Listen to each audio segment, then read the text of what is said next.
Sahabat sehat, jumpa lagi. Hari ini saya akan membuat sebuah video tentang ada beberapa gejala penyakit yang sering terjadi akhir-akhir ini. Penyakit ini merupakan penyakit yang sangat aneh sekali, sangat-sangat mirip dengan penyakit yaitu gejala-gejala stroke ringan. Ini umumnya terjadi di bagian-bagian wajah. Nah, nama penyakit ini adalah Bell palsy. Penyakit Bell palsy ini adalah terjadi karena kelemahan otot ya pada salah satu bagian wajah atau sisi wajah, sehingga menyebabkan ketidaksimetrisan wajah tersebut mengalami respon. Artinya ketika terserang pada bagian wajah kiri, maka yang berfungsi nanti pada sebagian wajah, yaitu sehingga banyak orang mengalami kemiringan wajah terlihat ketika dia berbicara. Pada tahap ini merupakan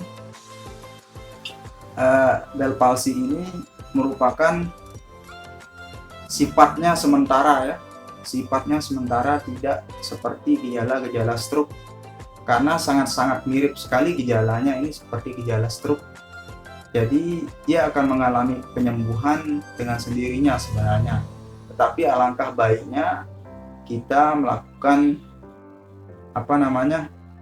konsultasi dengan dokter, dan ada beberapa obat yang memang yang khusus diberikan yang resepnya dari dokter. Wajah juga terjadi kekakuan pada wajah, tergantung entah kiri maupun entah kanan. Oke, tadi kita sudah jelaskan bagaimana Bell palsy, kemudian gejalanya, kemudian di sini ada pengobatan yang bisa kita lakukan agar ini tidak terus-menerus terjadi. Yang pertama adalah kadang-kadang kita melakukan olahraga yang teratur, makanan juga harus sehat. Ini banyak terjadi pada orang-orang yang mengalami diabetes, kemudian ada juga darah tinggi. Nah, juga terjadi orang-orang yang sering menggunakan kipas angin yang terlalu berlebihan, yang langsung menghadap ke wajah. Nah, ini yang sangat berbahaya. Hati-hati ketika kita menggunakan kipas angin ataupun AC yang terlalu berlebihan. Nah, itu salah satu penyebabnya. Didorong dengan penyakit-penyakit bawaan, misalnya darah tinggi, ini yang sangat cepat terjadinya Bell palsy ini.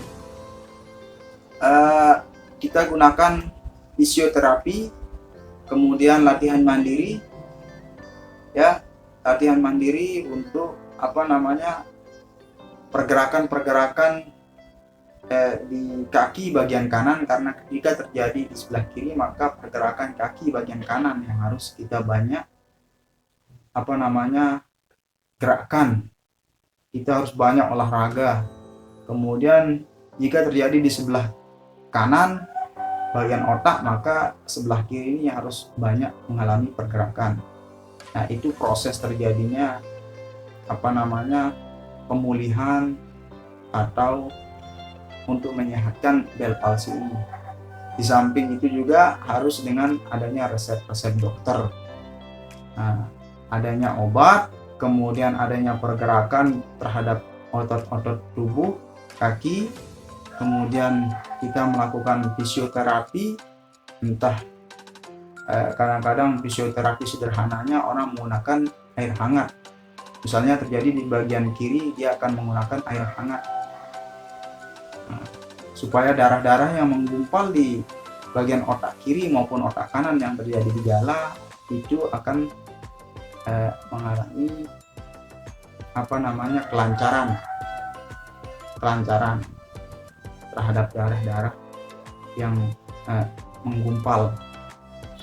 Nah, ketika darah sudah mulai normal, misalnya umur kita dari 30 sampai 40 tahun misalnya, misalnya 120, 130, nah itu sudah, bahkan 140 misalnya, itu sudah normal bagi orang-orang yang berumur misalnya 40 sampai 50 tahun, itu sudah normal. Dan Bell palsy ini untuk diketahui sangat mirip, banyak orang mengatakan itu stroke ringan, tetapi itu bukan stroke. Itu adalah gejala murni yang memang karena ketidakresponan otot-otot wajah dalam melakukan respon.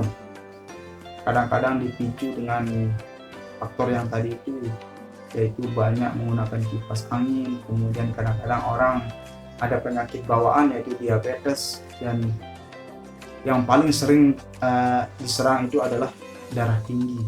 Nah, harus tidak boleh banyak pikiran, harus tenang-tenang, kemudian konsumsi makanan-makanan yang tidak memicu darah tinggi itu naik.